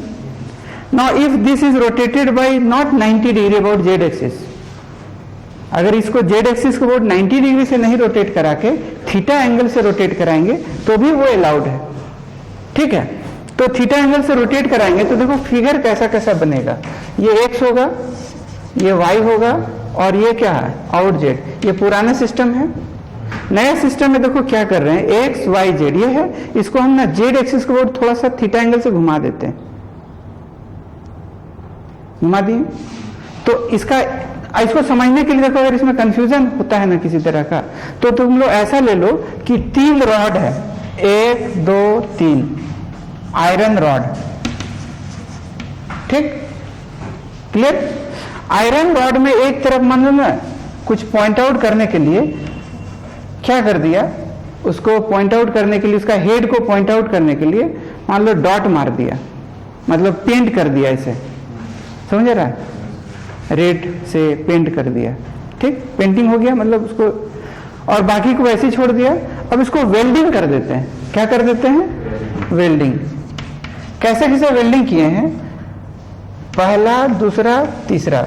वेल्डिंग अगर एक बार हो जाए जम करके, मसाला वसाला दे करके हम क्या कर दिए, वेल्डिंग कर दी। वेल्डिंग समझ रहा है, लोहा का वेल्डिंग होता है ना, खिड़की वगैरह ग्रिल जो बनता है, वेल्डिंग कर दिए। वेल्डिंग कर दिए तो पहला और दूसरा और तीसरा तीनों को आपस में 90 डिग्री रखें। पहला को ऐसे रखें, ऐसे, और दूसरा वेल्डिंग किए ऐसे 90 डिग्री पे। अब क्या ये एंगल कभी चेंज होगा, नहीं होगा। और तीसरा रॉड को हम इसके ऐसे 90 डिग्री ऐसे कर दिए, देखो, तो यही ना सिस्टम बन गया। इसके जगह ये कह लो या ये कह लो, बात बराबर है, वेल्डिंग हो गया। क्या कभी ये वेल्डिंग के बीच में एंगल कभी चेंज होगा, नहीं चेंज होगा। ये इसको घुमा सकते हैं लेकिन इसका एंगल को चेंज नहीं कर सकते, क्योंकि अब ये रिजिड बॉडी बन गया। रिजिड का मतलब ये ठोस हो गया। अब 2 पॉइंट के बीच का कभी डिस्टेंस चेंज नहीं होगा, कभी भी 2 पॉइंट के बीच का। तो ऐसा ही सिस्टम हम बना सकते हैं। अब ये तुम जैसे पाओ वैसे रख दो, कभी ऐसे पड़ा हुआ है, कभी ऐसे पड़ा हुआ है, कभी इधर बिखरा हुआ है, तो वो जिधर बिखरा हुआ रहेगा वही एगो सिस्टम बना हुआ रहेगा। नहीं आया, अब वो तो परमानेंट हो गया ना। अब उसको ऐसे करो वैसे करो, जैसे ऐसे मतलब कहीं लवारिस टाइप का ऐसे फेंक दो कूड़ा करकट में, तो जैसे वो पड़ा हुआ रहेगा ना, वही एगो कोऑर्डिनेट सिस्टम वो बना हुआ रहेगा। उसको तुमको मानना पड़ेगा, क्योंकि दैट इज करेक्ट और नॉट, कि वो बिल्कुल करेक्ट है। मान लो कोई कचरा में फेंक दिया, कोई ट्रक के अंदर है, कोई कहीं भी है, तालाब में फेंका हुआ है, जैसे पाया हुआ तालाब में जैसे पाया वैसे लटका हुआ है पानी के अंदर, तो क्या वो एक सिस्टम बना हुआ है कि नहीं बना हुआ है। तो अगर दिक्कत हो तो क्या चीज से समझें। और इसको हम लोग आगे जाके रोटेशन जब पढ़ेंगे तो इसको क्रॉस बार के नाम से जाना जाएगा। क्रॉस बार कहा जाता है इसको, ठीक है। इसको क्या बोलते हैं, लोहा का जो बना क्रॉस, तो क्रॉस बार का हेल्प लेंगे, ठीक है। तो ये क्रॉस बार के हिसाब से ये आउट जेड हो गया, बोल क्लियर है। तो ये पुराना वाला तो ऐसे ही एकदम स्टैंडर्ड है, यही हमारा ये है। अब इसको ना हम थोड़ा सा थीटा एंगल से रोटेट करा दिए जेड एक्सिस के बोर्ड, तो जेड एक्सिस के बोर्ड रोटेट कराएंगे तो देखो कैसा होगा, ऐसे होगा नहीं, देखो तो ये एक्स अगर if it is rotated by कितना angle, theta, anti clockwise about which axis, z axis, तो कैसा बनेगा देखो तो ये एक्स अभी यहां है, ये एक्स यहां चला जाएगा मान लो एक्स डैश के पास, और ये बन जाएगा कितना, because it is rotated by z axis, देखो z axis theta, z axis जहां वैसे ही रह गया और ये घूम गया, क्या वाई एक्सिस भी वही रहेगा, ये क्रॉस बार है, यही वाला फिगर है ना, तो ये अगर एक्स घुमाए तो उसका वाई भी घूम जाएगा, क्योंकि एक्स और वाई और जेड हमेशा कितना एंगल बना रहेगा, क्योंकि ऑलरेडी ये वेल्डिंग कर दिए, क्या कर दिए, तब देखो ये फिगर ऐसा होगा, देखो तो ये बन जाएगा क्या, वाई डैश, ये थीटा से घुमा तो ये भी थीटा एंगल से घूम जाएगा, कहां दिक्कत नहीं आया, क्लियर। जेड एक्सिस जैसे था वैसे रह गया, एक्स एक्स डैश के पास बन गया वाई। अब देखो, अब हम इस सिस्टम में भी लिख सकते हैं और इस सिस्टम में जो हम आई कैप यूज करते थे, अब इस सिस्टम वाले को क्या यूज करेंगे, आई डैश कैप, समझा नहीं आया। अब इस सिस्टम में पहले वाई यूज करते थे, जिसको हम क्या चीज से इंडिकेट करते हैं, जे कैप से, अब इस सिस्टम को क्या करेंगे, जे डैश कैप से इंडिकेट करेंगे, ठीक है। ऐसे करने से वेक्टर का वैल्यूएशन चेंज नहीं होता है, वेक्टर जैसे वैसे रहता है, लेकिन कभी कभी वो सॉल्व करना आसान हो जाता है। जैसे मान लो अभी आसान नहीं लगेगा, लेकिन हम जो कॉम्प्लिकेटेड क्वेश्चन पढ़ेंगे ना, जैसे कोई प्रॉब्लम इंक्लाइन प्लेन से रिलेटेड है, जो आगे हम लोग जाके ऑब्लिक प्रोजेक्टाइल पढ़ेंगे इंक्लाइन प्लेन वाला, या न्यूटन्स लॉज ऑफ मोशन में ऑब्जेक्ट अगर इंक्लाइन प्लेन के ऊपर रखा हुआ है, तो ये सिस्टम में सॉल्व करना थोड़ा दिक्कत हो जाता है, तो फिर हम इस सिस्टम को फॉलो करते हैं, तो उसमें सॉल्व करना आसान हो जाता है। सब कुछ वैसा ही रहता है, वैल्यूएशन जो है नेट वैल्यूएशन हमेशा वही रहेगा, खाली लिखने का तरीका अलग हो जाएगा। जैसे सबसे पहले कि देखो मान लो एक वेक्टर P है या F है या P ही ले लो, अब ये एक्स एक्सिस है, ये तेरा क्या है वाई एक्सिस, और इसका आउट जेड ले लेते हैं, बोल क्लियर है। अब इसको ओल्ड वाला सिस्टम में हम लोग क्या लिखेंगे, P वेक्टर अगर लिखना होगा तो P इसका मैग्नीट्यूड हो गया और डायरेक्शन क्या है, और अगर ये प्योर एक्स में है तो इसका कोई कंपोनेंट वाई में और जेड में नहीं होगा, बोल क्लियर है। क्लियर, रेक्टेंगल बनाने की भी जरूरी नहीं है, क्योंकि ये ऑलरेडी साक्षात किधर है, एक्स की तरफ, बोल क्लियर है। अब देखो क्या किए हम, ये सिस्टम को चेंज कर दिए, देखो हम if it is rotated about Z axis anti clockwise, तो दिस एक्स विल गो, पहले पुराना फिगर तेरा ये था, ये पुराना था, ये एक्स था और ये क्या था, वाई था। अब आज का डेट में ये वाला एक्स डैश के पास चला गया, ये वाई डैश के पास चला गया, और आउट जेड तेरा वही रह गया, कोई दिक्कत वाली बात। और कितना एंगल से रोटेट हो गया, तो रोटेटेड बाय थीटा, ये क्वेश्चन में दिया हुआ, रोटेटेड बाय थीटा किधर, एंटी क्लॉकवाइज अबाउट किधर, जेड एक्सिस, बोल क्लियर है। नाउ व्हाट वी कैन, तो this will be theta, this will also theta, x भी थीटा से घूम जाएगा और वाई भी थीटा से घूम जाएगा, बट जो वेक्टर है वो तो नहीं घूमेगा यार, वेक्टर जैसे है वैसे पड़ा हुआ रहेगा, क्योंकि जैसी वेक्टर को तुम घुमाएगा ना तो व्हाट विल, इसका वैल्यूएशन चेंज हो जाएगा। A vector can be slide parallel to itself कहीं भी without changing its magnitude as well as direction, we can not change the direction of vector, और ना ही हम उसका मैग्नीट्यूड चेंज कर सकते हैं, बट कोऑर्डिनेट सिस्टम को हम चेंज कर सकते हैं, ये हमारे बस के ऊपर है नहीं यार। कोऑर्डिनेट सिस्टम हम चेंज कर सकते हैं, लेकिन वेक्टर चेंज, जैसा वेक्टर है वैसे रहेगा, तो वेक्टर हमारा क्या है, ये P है, जिसका मैग्नीट्यूड क्या है P। अब इस सिस्टम को नए वाले सिस्टम में लिखना है, तो नया वाला सिस्टम में इधर क्या हो जाएगा, बोल आई डैश हो जाएगा, और इधर क्या हो जाएगा, जे डैश। अब इसका रेक्टेंगल किस क्वाड्रेंट में बनेगा, हमको अब क्या करना है, रेक्टेंगल बनाना है, तो रेक्टेंगल बनाने के लिए हम क्या बोले थे, कि हेड का इस्तेमाल करेंगे, उस हेड से हम परपेंडिकुलर लाइन ड्रॉप करेंगे एक्स एक्सिस के ऊपर और वाई एक्सिस के ऊपर। तो अब एक्स एक्सिस नहीं रहा, एक्स डैश हो गया, और वाई एक्सिस नहीं रहा, वाई डैश हो गया। तो इसके हेड का हेल्प से हम क्या ड्रॉ करेंगे, परपेंडिकुलर लाइन ड्रॉ करो। कर लिए, किसका हेल्प लेंगे, हेड का। किसका हेल्प लेंगे, हेड का। तो हेड का हेल्प लिए और यहां से परपेंडिकुलर लाइन एक्स डैश पे बना दिए, यस। अब इसी हेड का यूज करके वाई डैश पे भी बना देंगे, तो कैसे बनेगा देखो, बना।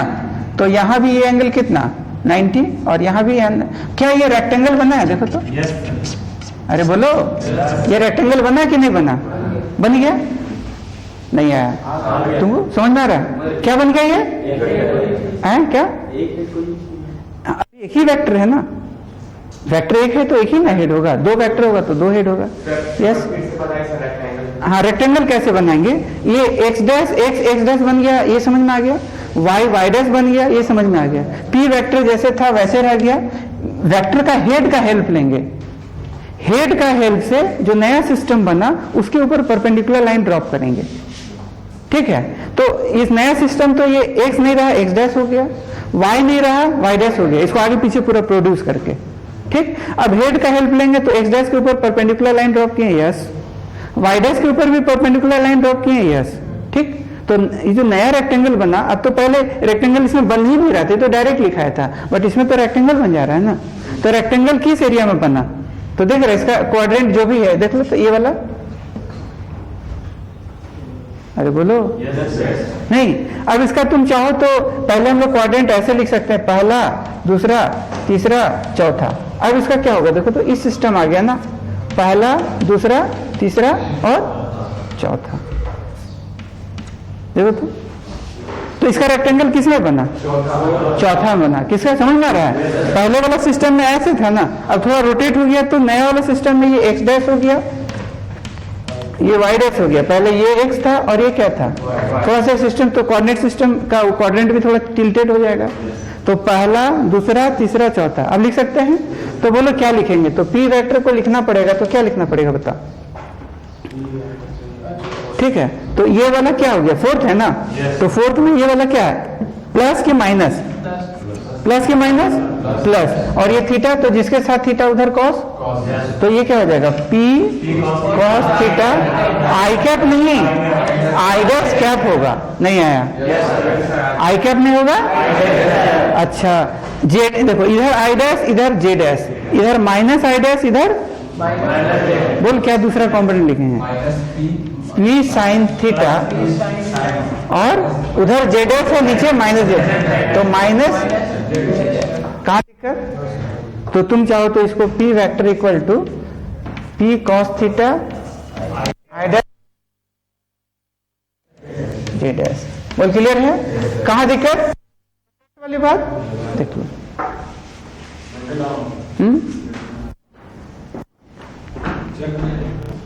आई डैश और जे डैश आ जाएगा, कहाँ दिक्कत, अरे बोलो। अच्छा, अभी भी दोनों वेक्टर देखा जाए तो आई डैश और जे डैश के बीच में कितना एंगल है, 90 डिग्री। तो 90 डिग्री में अभी भी पाइथागोरस थ्योरम को फॉलो करेगा। तो under root p cos theta का square plus p sine theta, vector का मैग्नीट्यूड का स्क्वायर होता है ना, तो cos square theta plus sine square theta 1 हो जाएगा, पी स्क्वायर का पी बाहर निकलेगा। अभी भी वैल्यूएशन वही है कि चेंज हो गया, वैल्यूएशन तुम्हारा वही है, नेट वैल्यू वही है, खाली इस फॉर्म में लिखा गया, बाकी कोई दिक्कत वाली बात नहीं।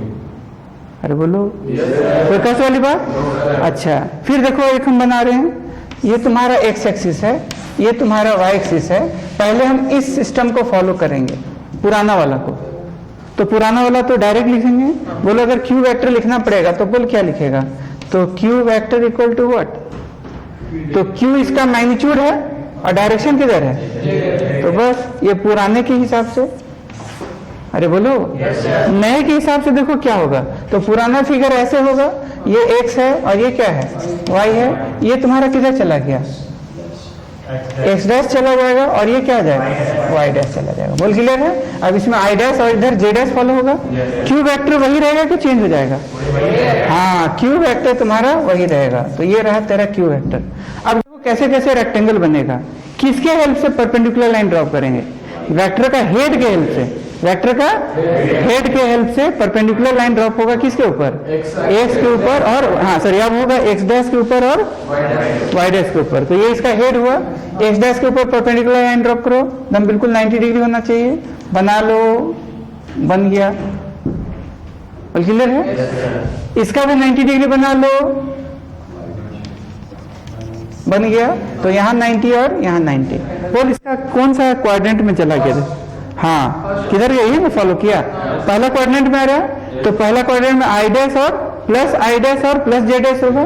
बोल क्या लिखेगा, बोला जाए तो ये वाला एंगल सॉरी ये थीटा ये वाला था ना, ये थीटा से ये घुमा था ना, ये थीटा से हुआ था और ये भी क्या हुआ था, थीटा से। बोला जाए क्या लिखेगा, इसका कॉस वाला किधर होगा, वाई डैश के ऊपर वाला कॉस होगा। वाई डैश वाला कौन है, क्योंकि जिसके साथ थीटा बनेगा उधर कॉस होगा, क्योंकि कॉस थीटा ही है बेस और हाइपोटेन्यूज को रिलेट करता है। तो हाइपोटेन्यूज तुम्हारा मेन वेक्टर होगा और बेस तुम्हारा इधर चला गया। बोल क्या लिखना चाहिए, आवाज नहीं आया, क्या लिखेगा, क्यू कॉस थीटा, हाँ जे डैश ऐसे प्लस, फिर क्यू साइन थीटा ऐसे। तो दिस इज व्हाट, नया वाला सिस्टम के हिसाब से ये वाला समझ में आ रहा है कैसे बनाना। अरे बोलो कोई दिक्कत वाली बात। देखो एक्स एक्सिस वाई एक्सिस, अगर हम mg लिखते हैं, mg वेक्टर के फॉर्म में, तो इस सिस्टम के हिसाब से क्या होगा बताओ, बोलो इस सिस्टम के हिसाब से mg तो इसका मैग्नीट्यूड हो गया, बोला जाए माइनस ऐसे, कोई दिक्कत वाली बात। अच्छा ये पुराना, नया वाला विल भी एक्स डैश और ये नया वाला विल भी व्हाट, वाई डैश। ये एंगल क्या है, थीटा, ये भी क्या है, थीटा। बोल क्लियर है। अब क्या करेंगे बताओ, अब mg जैसे था इसको आगे पीछे प्रोड्यूस करो, जहां दिक्कत है आगे पीछे प्रोड्यूस करो। बोल क्लियर है। ये mg तेरा यहां रहा और ये एंगल थीटा, तो ये भी एंगल कितना, कौन एंगल हुआ, क्योंकि ये वाला और ये वाला वर्टिकली अपोजिट हो जाएगा ना। बोल क्लियर है। अब इसको इस सिस्टम को फॉलो करना है, तो इस सिस्टम में क्या करेंगे तो बता दो, परपेंडिकुलर लाइन ड्रॉप करेंगे किसके ऊपर, बना तो बोलो क्या चीज का हेल्प लेगा, क्या चीज का, हेड का। तो ऊपर देखो ये तुम्हारा वाई डैश रहा है, ये तुम्हारा क्या करेंगे, यहां से परपेंडिकुलर लाइन ड्रॉप करेंगे, तो तुम बिल्कुल 90 डिग्री बना लो, बन गया 90 डिग्री। यहां से परपेंडिकुलर लाइन ड्रॉप करो, बना लो, बन गया, ये भी 90 और ये भी 90। अब इसका क्वाड्रेंट क्या हो गया, तो ये पहला, ये दूसरा, ये तीसरा क्वाड्रेंट और ये क्या चौथा। बोलो क्या लिखेगा, तो हाँ तो थीटा इससे बना ना, तो ये क्या हो जाएगा, इधर वाला बोला जाए, इधर वाला कॉस होगा ना, तो इधर mg cos थीटा होगा और mg sin थीटा किधर जाएगा, इधर ना। अरे बोलो इधर चला जाएगा, कहाँ दिक्कत है, समझ में आ रहा है। जैसे इधर ये वाला हुआ ना, इधर तुम्हारा क्या गया q cos थीटा और इधर क्या हो गया q cos थीटा ये वाला, और इधर क्या हो गया, हाँ ये q इधर है ना, ये थीटा है, तो इधर क्या हो गया, इधर q cos थीटा हो गया, इधर क्या हो गया q sin थीटा। ऐसे ना हुआ था, ठीक। तुम उसका वैल्यू भी लिख सकता है। यहां पर देखो क्या हुआ था, इधर तुम्हारा p था, तो इधर क्या हो गया था p cos थीटा और इधर क्या हो गया था p sin थीटा। समझ में आ रहा है। यहाँ पर भी डायरेक्ट वैल्यू लिख सकता है, तब भी बना सकता है। तो ये क्या हो जाएगा तुम्हारा, बोलो इधर थीटा है, इसके साथ mg cos थीटा है, इसके साथ mg cos थीटा, इसके साथ mg sin। तो बोलो क्या लिख, हाँ माइनस लिखेंगे, तो बोलो mg को वेक्टर के फॉर्म में लिखना है, तो क्या लिखना पड़ेगा, हाँ बोलो पहले ये वाला बोला जाए, तो mg sin theta negative of as है, तो माइनस आई डैश। बोल क्लियर है। दूसरा mg cos थीटा और क्या होगा माइनस ऐसे, क्लियर। Yes, sir. तो इसको आगे पहले लिख सकते हैं, तो minus m g sine theta i dash ऐसे हो जाएगा, और minus m g cos theta j dash ऐसे। दोनों वेक्टर के बीच में कितना एंगल 90 डिग्री, तो under root sine square theta plus cos square theta 1 हो जाएगा। तो क्या अभी भी एम जी है? यस। इसका खाली वैल्यूएशन चेंज हुआ है, सॉरी इसका क्या चेंज हुआ है? सिर्फ सिस्टम चेंज हुआ, बाकी जो लिखने का तरीका है वैसा ही है। नहीं, नेट वैल्यू में कोई चेंज हुआ? नेट वैल्यू में कभी चेंज नहीं होगा। अरे बोलो, नेट वैल्यू में कभी चेंज? ठीक। इसमें देखो एक प्रॉब्लम करते हैं तो पूरा क्लियर हो जाएगा कैसे पुराना सिस्टम और नया सिस्टम है। देखो सपोज दैट कि ये देखा है, मान लो कि ये तुम्हारा ऐसे करके ना, मतलब कि ऐसा करके ना ये एक इंक्लाइंड प्लेन है ऐसे, ठीक, ये समझ में आया? ये इंक्लाइंड प्लेन है इस टाइप का, और यहाँ से अगर आदमी इसको देखेगा तो कुछ लुक मतलब ये वाला दिखाई देगा। अब ऐसा इंक्लाइंड प्लेन का बहुत जगह जरूरी पड़ता है। देखना जहाँ पर रेलवे स्टेशन है ना, तो प्लेटफॉर्म है, तो मालगाड़ी से सामान बहुत सारा पेटी उतरता है नहीं इधर उधर भेजने के लिए। उस पेटी में बड़ा हैवी सामान रहता है, लोहा का भी रहता है, स्टील बर्तन बहुत सारा रहता है। अब वो पेटी को मतलब प्लेटफॉर्म से दूसरा ट्रक व्रक में लोड करने के लिए भेजा जाता है, सारे शहर में जाए। तो वो बड़ा बड़ा जो पेटी है वो कैसे सीढ़ी से जाता है क्या? कुली जो है अपना माथा पर ले लिया इतना बड़ा बड़ा पेटी, और फिर एक के ऊपर पता चला गिर गया तो पूरा सत्यानाश हो गया। कुली भी गया, 2-4 गो आदमियों गया, और सामान जो गया सो अलग। ठीक है, तो उस सब सेटअप के लिए देखो क्या करना पड़ता है कि एक तो ऐसा देखना, एक सीढ़ी चढ़ने वाला होगा और एक पूरा स्लोप टाइप का होगा।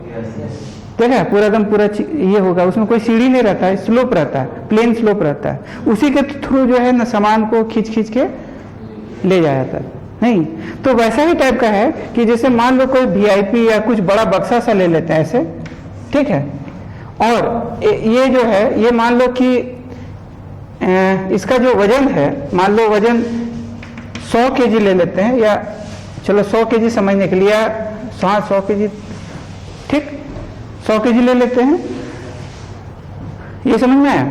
अब एक कुली जो है इसको ऐसे करके ना बड़ा मुश्किल से, बेचारा बूढ़ा टाइप का होगा, बड़ा मुश्किल से इसको ऐसे इंक्लाइन प्लेन पे इक्विलिब्रियम में रखा हुआ है। ये क्या चीज का क्वेश्चन है ऐसे? इक्विलिब्रियम। इक्विलिब्रियम मतलब हाँ, इक्विलिब्रियम मतलब नेट फोर्स 0। ऐसे करे बड़ा मुश्किल से इक्विलिब्रियम में ये है, ठीक है, तो ये समझ रहा है। और बैक का मास कितना? ठीक। अब इसका फ्री बॉडी डायग्राम बनाएंगे, तो फ्री बॉडी डायग्राम में देखो कैसे बनेगा। तो देखो अगर हम ऐसे देखते हैं तो बिल्कुल ये वाला दिखेगा, ये इसका अगर ये लुक देखो, ये वाला लुक, तो हम इधर से देखेंगे तो सब कुछ दिखाई देगा, पूरा इंक्लाइन प्लेन दिखाई देगा। जिसे बोर्ड देख रहा है ना, ये बोर्ड ऐसे सामने से पूरा दिखेगा, लेकिन जब हम इसको ऐसे करके देखेंगे तो बीट खाली दिखाई देगा ना। तो अगर ये फ्रंट व्यू देखते हैं, मतलब ये साइड व्यू में तो पूरा दिखाई दे रहा है, इसका ये ए बी और ये ले लो सी, सामने से देखेंगे तो बिल्कुल ऐसा दिखाई देगा। और तुम्हारा बैग तो कैसा है? ऐसे है, इस टाइप का 100 केजी का। और बोलो अब इसका फ्री बॉडी डायग्राम बनाएंगे तो क्या क्या फोर्स लग रहा है। देखो क्वेश्चन में ऐसे दिया हुआ है कि ये तुम्हारा 30 डिग्री है, ये वाला, ये कितना है 30 डिग्री, ये क्वेश्चन में दिया हुआ है। और ये जो कुली है ना, इसको बड़ा मुश्किल से ये फोर्स ऐसे लगा रहा है, मान लो ये फोर्स T लगा रहा है ऐसे, ठीक है, ये फोर्स F ले लेते हैं। ये कौन लगा रहा है? एक्साइटेड बाय क्या? कुली, ठीक। mg किधर लगेगा? नीचे लगेगा, जिसका वजन कितना है 100 न्यूटन। और एक ये ब्लॉक को जमीन, ये जो फ्लोर देख रहा है इस फ्लोर पर है वो भी अच्छा 1000 न्यूटन होगा, ठीक। और एक ये प्लेन जो देख रहा है, ये वाला प्लेन, ये भी एक फोर्स लगाएगा जिसको बोला जाएगा क्या? Normal reaction. क्या बोला जाएगा? नॉर्मल रिएक्शन बोला जाएगा। बोल क्लियर है? और ये क्वेश्चन में दिया हुआ है कि ये तुम्हारा 37 डिग्री है, तो this is given in the question, this angle is given, this theta is given. बोल क्लियर है? और mg इज गिवन। क्या क्या निकालना है?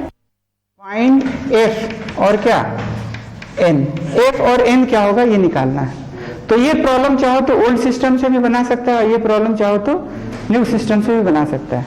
अगर ओल्ड सिस्टम बोल चमका है प्रॉब्लम कि the object is in what 100 kg का वजन जो है इक्विलिब्रियम में है, क्या क्या निकालना है? हाँ, नॉर्मल और फाइंड एफ एंड एन।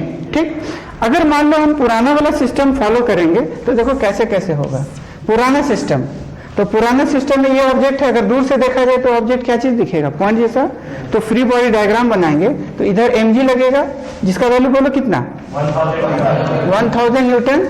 इधर तेरा नॉर्मल होगा, इधर तुम्हारा क्या होगा? एफ होगा। इसको एक्स एक्सिस मानेंगे पुराने वाला सिस्टम में और इसको क्या मानेंगे? Y axis. और ये एंगल कितना है? तो ये भी क्या होगा? और ये एंगल कितना दिया हुआ? क्वेश्चन में दिया हुआ है 37 डिग्री। ठीक है, और ये नॉर्मल हो गया। अब नॉर्मल भी देखो क्या क्या है, तो ये 30 है तो ये भी 30 होगा। ये टोटल कितना है? 90। ये 30 हो चुका है तो ये कितना होगा? 60। और ये टोटल ये दोनों के बीच में कितना है? 90। ये 30 हो गया तो ये 60 होगा और ये कितना हो जाएगा? और इसको आगे पीछे प्रोड्यूस करो तो ये 30 है तो ये भी क्या होगा? तुम चाहो तो ऐसे भी देख सकता है, ये 30 है, ये कितना? 90। तो ये कितना होगा? 60। और टोटल कितना? तो ये कितना? तो 30 या तो ऐसे लिख लो या इसका वर्टिकली, जैसे पाओ वैसे लिख। क्लियर है?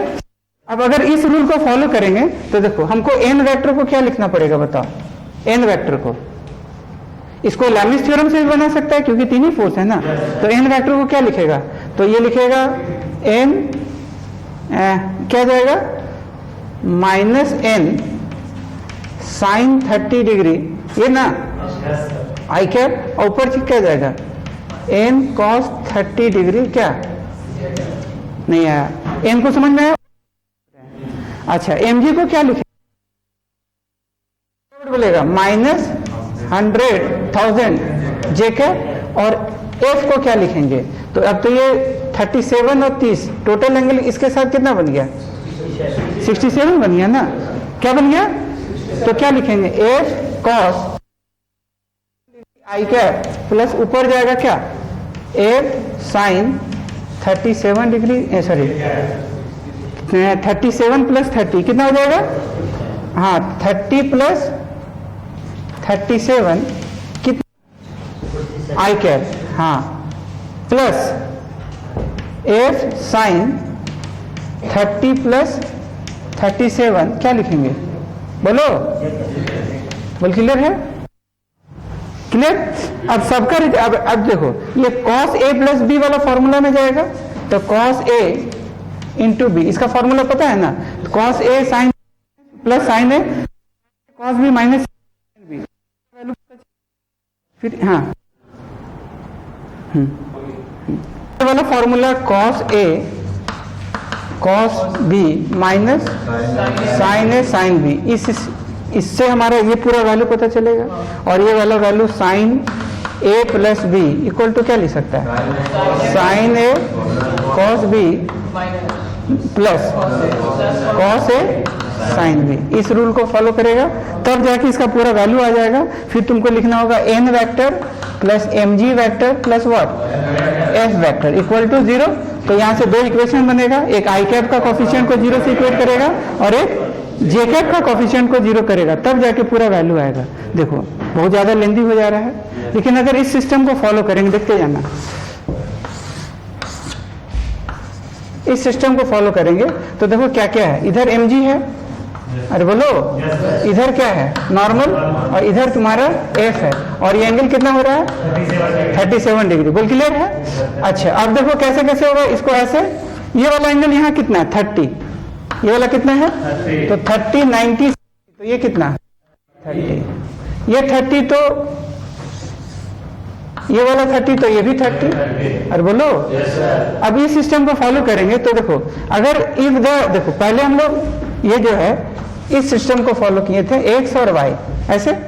अब this figure is rotated bye, और ये हमारा क्या है? और तुम्हारा z है। अब ये वाला सिस्टम में क्या है कि देखो ये फिगर को x इधर था, x इधर हो गया, y पहले ऊपर था, ये y डैश इधर हो गया। बोल क्लियर? और ये वाला 30 तो ये वाला 30, देखो ऐसे हुआ नया वाला सिस्टम में। पुराना वाला सिस्टम में x था, नया वाला सिस्टम में ये वाला x डैश हो गया। क्या हो गया? बोल क्लियर है? ये पुराना वाला सिस्टम में y था, ये क्या हो गया? y dash. और यहाँ ऑब्जेक्ट जैसे था वैसे रह गया। बोल क्लियर है? कहाँ दिक्कत? कोई कष्ट वाली बात? अब ये सिस्टम के हिसाब से सारा लिख सकते हैं। तो बोलो क्या लिखेंगे? तो व्हाट इज mg वेक्टर बराबर, तो mg का देखो ये वाला यहाँ से 90 डिग्री ड्रॉप करेंगे तो देखो फिगर कैसा कैसा हो रहा है। ये x डैश, ये y डैश, ऐसे बोलो। और ये एंगल कितना? 30 डिग्री। अब सबसे पहले ये तुम्हारा mg इधर है ना, ऐसे है, यहाँ से परपेंडिकुलर लाइन ड्रॉप की इसके ऊपर और इसके ऊपर, इसका कौन सा क्वाड्रेंट में चला गया? तो ये पहला, दूसरा, तीसरा और ये क्या हो गया? चौथा। बोल mg डैश को क्या लिखेगा? mg वेक्टर तो 1000 है ना, तो 1000 इधर mg cos 30 डिग्री होगा और इधर क्या होगा? mg sin 30 डिग्री होगा, ऐसे। तो mg cos 30, mg कितना? 1000, क्या होगा? √3/2 और ये इधर गया ना, नेगेटिव ऑफ y, तो क्या लगा देंगे?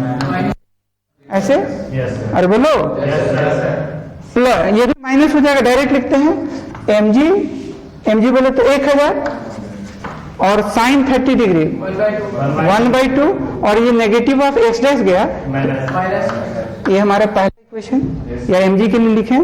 अच्छा, नॉर्मल के लिए क्या लिखेंगे? नॉर्मल के लिए तो नॉर्मल हमारा m है, ये बिल्कुल किधर है? देखो तो y डैश में, ये है ना नॉर्मल है, देखो तो। और ये बिल्कुल y डैश में है, किधर है बिल्कुल? तो क्या लिखेगा इसके लिए? तो m j डैश होगा। अरे बोलो, m जो है किधर जाएगा? j डैश की तरफ। कोई दिक्कत वाली बात? अच्छा, फिर आ जाओ f के बारे में क्या लिखा जाए? तो f तुम्हारा इधर है और ये एंगल कितना बना रहा? 37, तो इधर क्या हो जाएगा? f cos 37 डिग्री और ये क्या हो जाएगा? f sin 37 degree. किस में रेक्टेंगल बना? फर्स्ट क्वाड्रेंट बना। बोलो क्या लिखेगा? f cos 37 degree i dash का पॉजिटिव ऑफ x प्लस क्या? f sin 37 डिग्री क्या लिखेगा? ऐसे। अब देखो इसमें कुछ उस तरह का कैलकुलेशन है नहीं है। अब इसको क्या लिखा जाएगा? तो mg डैश इक्विलिब्रियम में है ना, क्या चीज में है? इक्विलिब्रियम नेट फोर्स 0, तो mg plus what? n plus what? Vector डाल दो plus f vector equal to क्या? 0। तो यहां से तुम्हारे देखो कटेगा, तो ये कटेगा तो कितना हो जाएगा? तो 500√3 j डैश हो गया माइनस, फिर ये क्या हो गया? माइनस 500, बोलो i।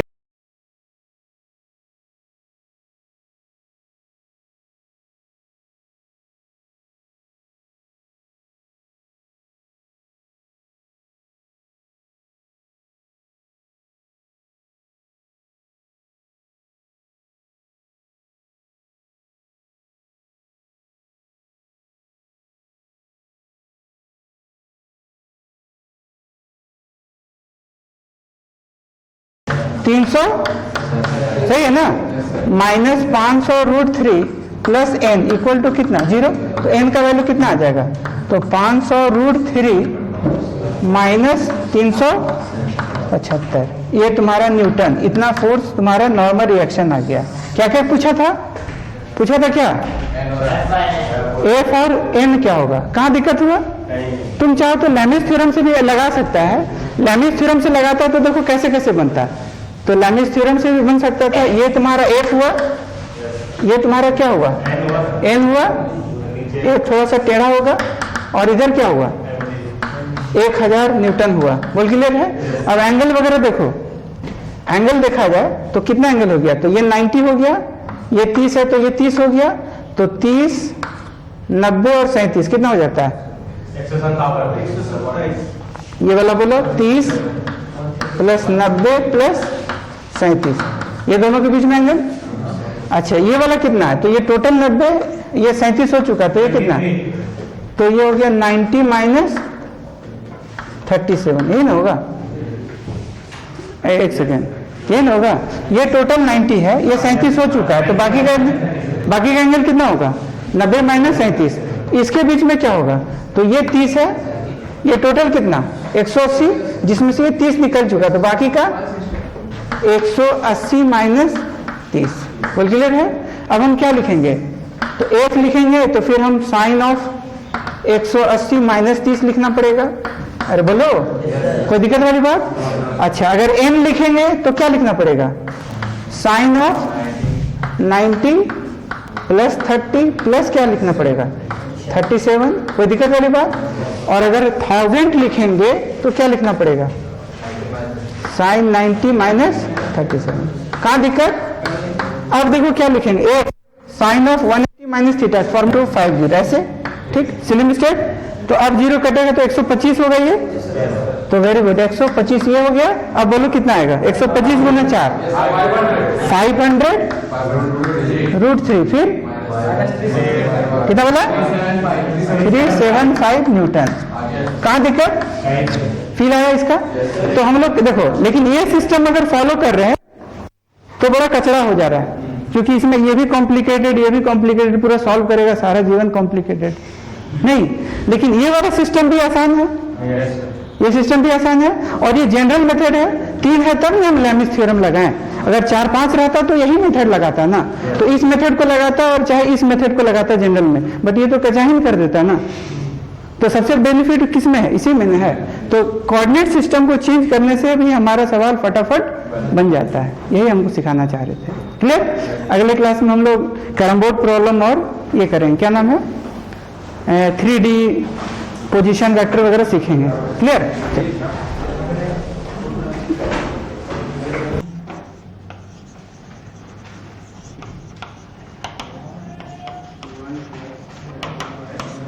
Problem on change in velocity, ठीक। एक हम कर रहे, दूसरा बनाना है तुमको।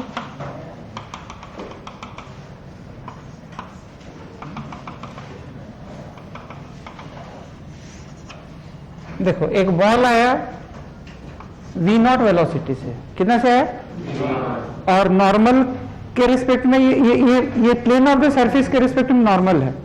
क्लियर है। इसको थीटा मानना है, v0 से आया और टकराने के बाद हॉरिजॉन्टल सरफेस से टकराया और फिर कितना से गया, और हाँ, इसको v0 कहा जाता है, v0 कहा जाता है।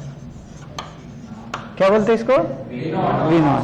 तो v0 से टकराया और v0 से गया, कितना एंगल नॉर्मल के साथ, थीटा, और ये भी थीटा। ये तो जानते ही, angle of incidence is equal to angle of reflection. ठीक है। तो क्वेश्चन क्या है कि find the change in velocity, find the magnitude of change in velocity, find the change of magnitude of velocity. अच्छा, वेलोसिटी का मैग्नीट्यूड क्या कहलाता है, ये बोले थे स्पीड कहलाता है। स्पीड बराबर क्या होता है, तो आगे जाके काइनेमेटिक्स में पढ़ेंगे भी, तो वेलोसिटी का जो मैग्नीट्यूड पार्ट है ना, वेलोसिटी का मैग्नीट्यूड को स्पीड कहा जाता है। दैट इज स्पीड बराबर, अगर वेलोसिटी को v से रिप्रेजेंट कर रहे हैं तो इसका जो मॉड होगा वो क्या कहलाएगा, स्पीड कहलाएगा। क्लियर। तो क्या क्या निकालना है, find the change in velocity. तो देखो, चेंज इन निकालने के लिए देखो, इनिशियल वेलोसिटी फैक्टर पता है, फाइनल पता है, उसका चेंज जैसे जैसे लिखा हुआ है, जैसे से फोटो बनाया हुआ है ना, वैसे ai cap plus bj cap में रिप्रेजेंट कर लो और उसको सॉल्व कर लो, आ जाएगा। तो एक बनाते हैं, दूसरा बनाना है। ठीक है। देखो, और किस सिस्टम को फॉलो करना है, तो ये एक्स एक्सिस है और ये क्या है, वाई एक्सिस। देखो, ये वाला इनिशियल वेलोसिटी कहेंगे और ये क्या कहेंगे, तो इनिशियल वेलोसिटी को मान लो vi से इंडिकेट कर रहे, vi बोले तो इनिशियल वेलोसिटी। अब देखो, एक लाइन हम ऐसे खींचते हैं, खींचे, अब ये एंगल थीटा, तो ये एंगल कितना, थीटा। तुम लोग क्वेश्चन अलग फिगर बनाना, आंसर का अलग फिगर बनाना, नहीं तो पता चलेगा साला हुआ क्या, बाद में कुछ पता नहीं चलेगा। क्वेश्चन का फिगर अलग, आंसर का फिगर अलग। अब भी को क्या लिख सकते हैं, तो ये थीटा, तो ये थीटा, क्योंकि ये पैरेलल है, ये क्या चीज का काम करेगा, ट्रांसवर्सल का, तो ये थीटा, तो ये थीटा, अल्टरनेट एंगल। अब ये भी वेक्टर जो है इनिशियल, ये थीटा किसके साथ बना है, तो जिसके साथ थीटा बनेगा, थीटा के साथ वाला कॉस वाला, और थीटा के परपेंडिकुलर वाला साइन वाला। तो ये परपेंडिकुलर बोलो चाहे ये करो, बात बराबर है। इसका रेक्टेंगल किस एरिया में बनेगा? फोर्थ में बनेगा। तो बोलो वी आई को क्या लिख सकते हैं? तो एक उधर जाएगा, इधर जाएगा, उधर कॉस वाला उधर जाएगा कि साइन वाला? साइन वाला। तो क्या लिखेंगे? तो v naught sine theta i cap, नहीं आया, v naught sine theta i cap minus cos theta j cap, ऐसे क्या? अच्छा, ये इनिशियल वेलोसिटी है, फाइनल वेलोसिटी समझ में आ रहा है? थीटा के साथ वाला कॉस और थीटा के ये मतलब बाकी थीटा के सामने वाला परपेंडिकुलर, तो ये वाला और ये वाला बराबर होगा। तो ये वाला वी नॉट कॉस थीटा होगा, ये वाला वी नॉट साइन थीटा होगा, ये भी तेरा क्या होगा? V naught sine theta. इसका कौन सा एरिया में रेक्टेंगल बनेगा? फोर्थ में। तो ऐसे लिख सकते हैं। अच्छा, अब आगे यहाँ लिखना है ये थीटा, तो ये थीटा कौन एंगल? Corresponding angle. अब ये फाइनल वेलोसिटी है जिसका इस मैग्नीट्यूड क्या है? V naught. ठीक है, लिखें? बोलो फाइनल वेलोसिटी बराबर क्या होगा? थीटा के साथ वाला कॉस, तो वी नॉट, एक इधर वाला जाएगा किधर? V naught sine theta i cap, v naught cos theta j cap. Initial velocity पता है, फाइनल वेलोसिटी पता है। पहला क्या पूछा? Change in velocity. क्या पूछा? पहला पूछा चेंज इन वेलोसिटी। तो चेंज इन वेलोसिटी वो डेल्टा वी से भी इंडिकेट करते हैं। तो डेल्टा वी बराबर क्या होता है? फाइनल वेलोसिटी माइनस, अच्छा फाइनल वेलोसिटी बोले तो हाँ v naught sine theta i cap plus v naught cos theta, ऐसे क्या? अब इसको सॉल्व करते हैं। तो साइन थीटा कट जाएगा, माइनस माइनस प्लस हो जाएगा। हाँ बोलो, 2v0 cos थीटा, ऐसे। तो ये आया तो क्या आया? डेल्टा वी आया। ठीक। अच्छा, इसका प्लॉट द वेक्टर करेंगे तो ये एक्स एक्सिस हो जाएगा, ये वाई एक्सिस होगा, ये ना। इसका मतलब टोटल चेंज जो आया किसके तरफ? ये ना हुआ, क्योंकि जे के तरफ है ना, तो टोटल चेंज जो आया इधर ही आया। ठीक है, इधर तो आना ही था, क्योंकि देखो ये वाला वेक्टर और ये वाला वेक्टर दोनों सेम था। नहीं, ये वाला क्या था? V naught sine theta i cap था ये वाला, और ये वाला भी इसका क्या था? तो इसका जब दोनों इक्वल वेक्टर है तो चेंज होगा क्या? चेंज नहीं होगा, इसीलिए चेंज उसका नहीं हुआ। कौन पलटी मारा? तो ये वाला ऐसे था जो पलट के ऐसे हो गया, ये वाला और ये वाला में कोई चेंज, ये वाला पहले ऐसे था पलट गया तो ऐसे हो गया, तो चेंज तो आएगा ही। तो वही चेंज आया, नहीं आया? क्लियर? दूसरा क्या पूछा? Find the magnitude of change in velocity. तो मैग्नीट्यूड मतलब डेल्टा वी का, देखो मैग्नीट्यूड पूछा किसका? चेंज इन वेलोसिटी का। तो चेंज इन वेलोसिटी यही ना है, इसी का मैग्नीट्यूड कर दें, इसका मैग्नीट्यूड कर दें तो बोलो क्या आएगा?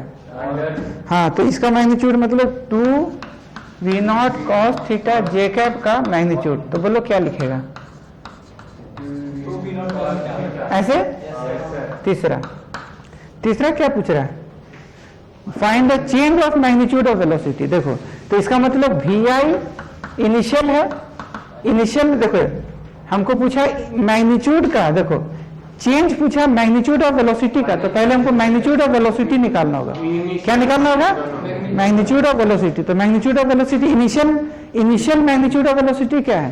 तो देखो v naught sine theta i cap minus है ना, ये दोनों वेक्टर कितने एंगल पे हैं? तो पाइथागोरस का रूल को फॉलो करेगा। तो v naught under root v naught square sine square theta plus v naught square cos square theta. तो cos square theta plus sine square theta 1 हो गया। तो बोलो क्या आया? V naught square. क्या बचा? वी नॉट का स्क्वायर रूट के अंदर, तो डायरेक्ट वी नॉट बोले। अरे बोलो। अच्छा, फाइनल वेलोसिटी बोलो। 2v0 cos थीटा माइनस फिर वही होगा ना, फिर इसका मॉड लेंगे तो ये भी दोनों वेक्टर कितने एंगल पे है? 90 डिग्री। पाइथागोरस का रूल को फॉलो करेगा। तो v naught square sine square theta plus v naught square cos square, v naught square sine square theta plus cos 1 हो जाएगा। रूट भी है उसके साथ, तो बोल क्या आएगा? हाँ, वी नॉट है। क्या है? बोल क्लियर है? अब इसका चेंज क्या होगा बताओ? तो ये ऐसे कहेंगे, इसका चेंज मतलब कि हम चेंज पूछा ना, चेंज ऑफ, हाँ change of magnitude of velocity. बोल क्लियर? तो इसका मतलब पूछ दिया हमको वी एफ आई का मॉड माइनस ऐसे ना, तो ये भैया v naught minus v naught आया, दैट इज इक्वल टू 0। बच्चा गड़बड़ा जाता है, साला क्या पूछ रहा, कुछ पता ही नहीं चल रहा है स्टार्टिंग के टाइम में, बाई फर्केट करके बता दिए। अरे बोलो